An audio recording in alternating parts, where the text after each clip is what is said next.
So where do we start today?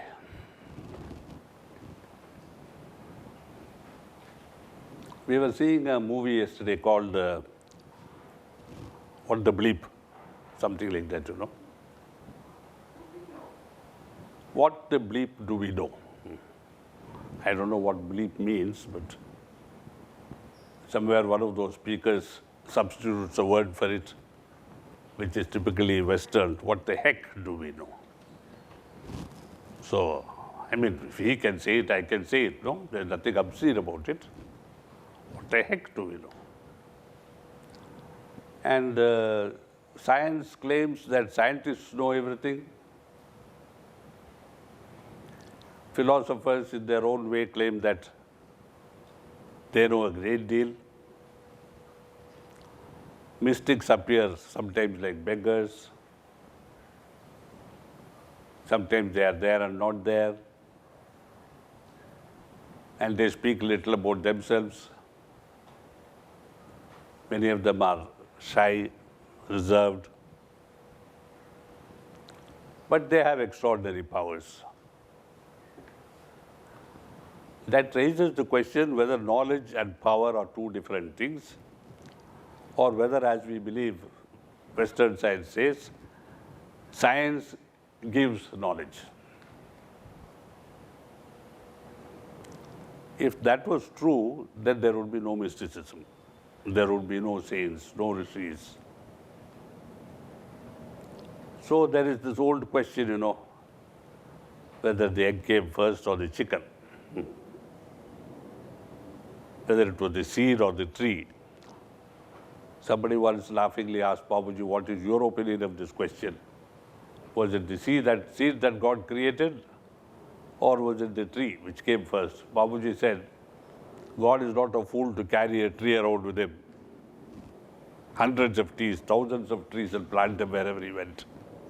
When he could create tiny seeds and carry 1,000,000 of them in his pocket. So when we call God an intelligent being, which the West does, Christianity does, we should have assumed that they would know the answer to this question. In fact, it's so self-apparent, self-evident, that such a question should never have been asked. But they asked and we answered. Babuji Maharaj answered it. God is not a fool to create a tree and carry it around with him.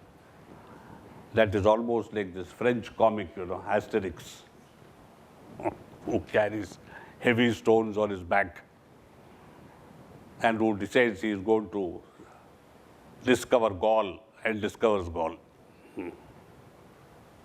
That is the French brand of intelligence. They know what they are going to discover, which presupposes foolishness, because we know something only after it has been discovered. But Asterix is a big sale, big selling thing, you know. Some people consider it art, some people consider it literature, and so on and so forth. And then we have Mighty Mouse, Mighty Man, all these comics. And all these reflect, in some way, the desire of the human being to master his environment. You know, when we talk of this fellow in Asterix carrying a huge, what do they call it? Obelisk. Menhir. Menhir, yes. We assume that there will be human beings who can carry 200 tons of load on their back. So it is a human aspiration to want to be great, to be powerful, to be strong. All the stories in our mythology, in the scriptures, like the jawbone of an ass, you know, or the slingshot with which David killed Goliath. All these are aimed either towards human strength, human well-being, human supremacy, or translated into a mild person, meek person, small, simple person, who has the might of the Lord in himself, as David is supposed to have had. And when Goliath came, just like that, you know, He hit him on the forehead and that man was dead. Goliath, huge fellow. Same with the jawbone of the ass, same with the lion. So either we have physical supremacy or we have the supremacy which is bestowed on a human being by God indwelling in him. He is bestowed, or he has been bestowed with the power of the Lord. O God of Israel, they say, again and again in the Bible. So we can choose one or the other according to both science and religion. Either you can be a man of religion, but there again you have to be such a person who has forgotten himself, who doesn't live for himself anymore, who has surrendered himself unto the mighty Lord. And then the Lord sort of gets into him, He is possessed, not by some evil spirit, but by God himself. And then we have the might of the spiritual person going against even the temporal power of the greatest monarchs of those times,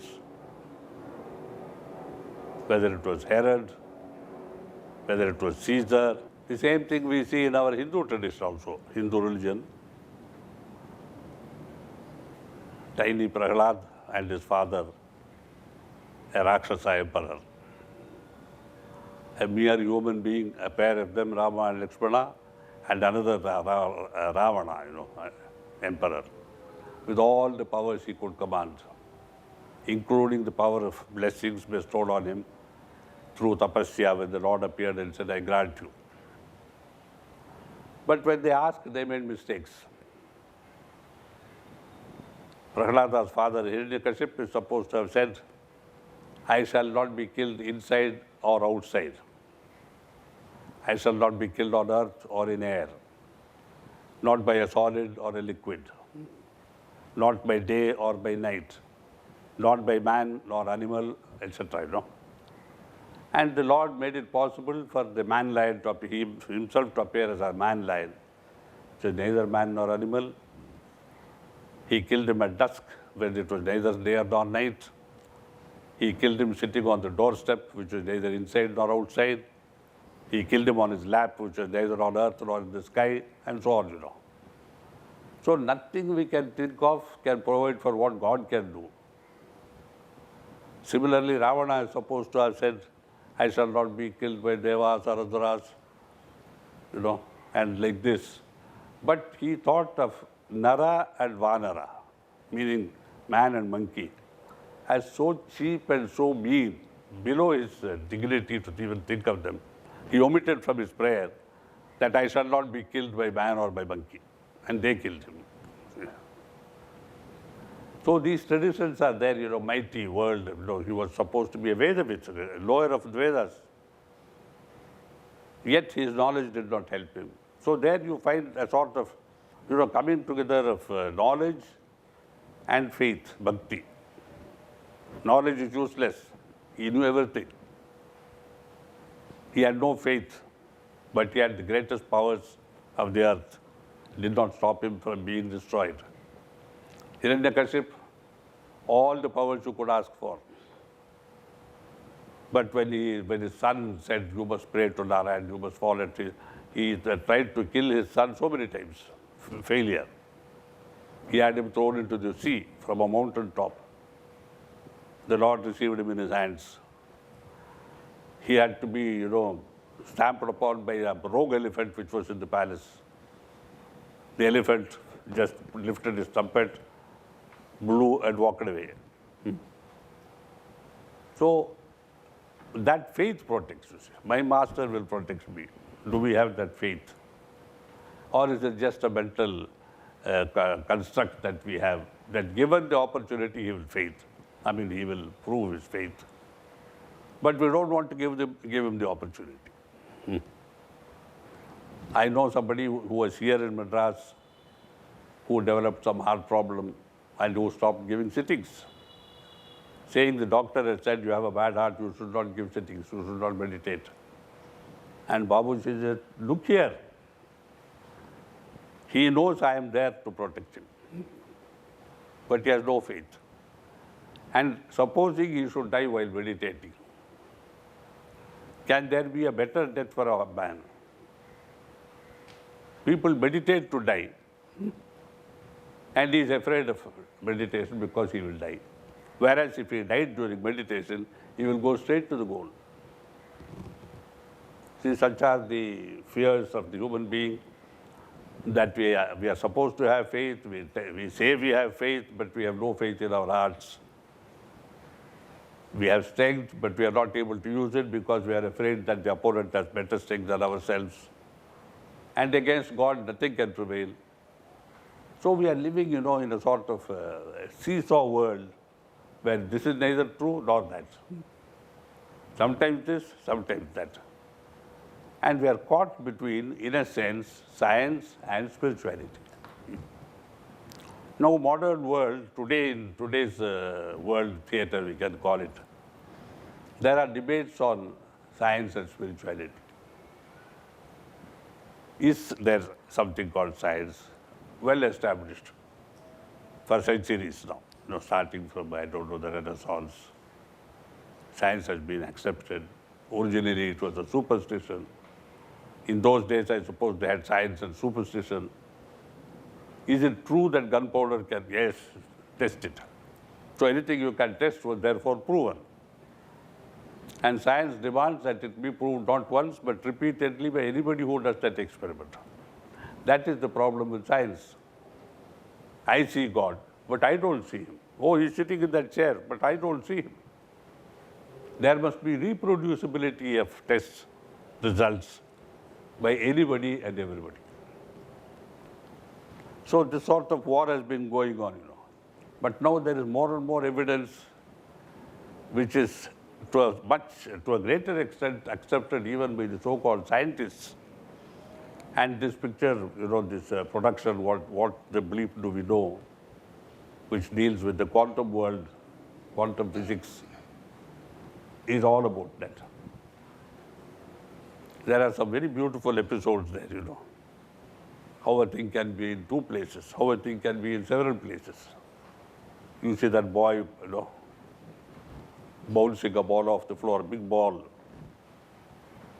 And when that lady who's watching turns her eyes around, there are innumerable balls bouncing around. And they say this is the quantum world, that is the quantum reality. It can be anywhere, everywhere. But when we attend, we fix by our attention the thing in one spot. Now, as I was talking to some of my friends here today, this morning, I noticed one thing about this, that in the quantum field, things appear to be everywhere or can be everywhere. But attention fixes it at one spot. The idea came to me that God is everywhere, When I attend, I fix him also where I want him to be. But there the quantum field is disturbed and becomes the field of observable reality. And everything seems to coalesce into that one that I see. Whereas God is everywhere all the time. Only thing I can see him where I wish, if I have the faith and if I have the ability to fix him there. This is one reason why in Sahaj Marg, my Master Babuji Maharaj taught us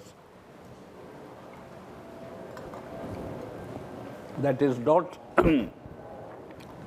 is not necessary to go to any particular place to find God, such as a temple or a church or a synagogue. If he is everywhere, as all religions claim, omnipresent, why on earth should I have to go somewhere to find him? I don't know about the other religions descended through the Judaic branch, Judaism, Islam, Christianity. But Hinduism very definitely says God is at the heart of every created being. He is not just everywhere, he is at the heart of every created being. And if that is so, that provides us with a very excellent, wonderful, irrefutable argument for meditation. Instead of looking out, I now look within. A child, looks for its mother inside the house. And it knows where to find her. It goes to the kitchen. If she is not there, the child is a little upset. Where is mom? Where is mom? She is in the bedroom resting. Always inside. It is men who go out seeking. Let us go to the temple. Let us pray. And as Babuji Maharaj said again and again, if he is everywhere, he is at home. I do not deny that he is in the temple too. But if he is here, why should I go to the temple to find him when I can find him here? Right here, inside myself, as my master, the one who is governing my life, who is driving my life, the chariot of my life in the right direction to its destination, with himself as the driver. Babuji asked again and again, can there be any better deal for humanity? No answer. Somebody says, but Babuji, we have been traditionally trained that God is in the temple. Babuji said, look here, I am not denying that.